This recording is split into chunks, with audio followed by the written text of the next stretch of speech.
ચાલો આજે આપણે જઈએ તનોટ માતાના મંદિરમાં।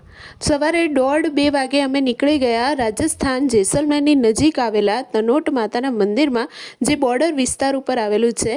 ગુજરાતી માણસ રસ્તામાં નાસ્તો ના લઈને જાય એવું બને જ નહીં। નાસ્તો લીધો અને પૂરી ને હાંડવો ને બધું ખાધું, અને જેસલમેરની ગરમીમાં પણ ચા તો આપણે પીવી જ પડે। ચા નાસ્તો પતાવીને નીકળી ગયા તનોટ માતા જવા માટે, અને રસ્તામાં પૂરેપૂરો રણ વિસ્તાર છે। ક્યાંય તમને વધારાનું માણસ પણ ના જોવા મળે, છતાં પણ રણની પણ આટલી સુંદરતા છે, એ કુદરતની એક કરામત છે, એ આ વિસ્તારમાં તમને જોવા મળે। ફાઇનલી ફરતા ફરતા અમે પહોંચી ગયા તનોટ માતાના મંદિરમાં।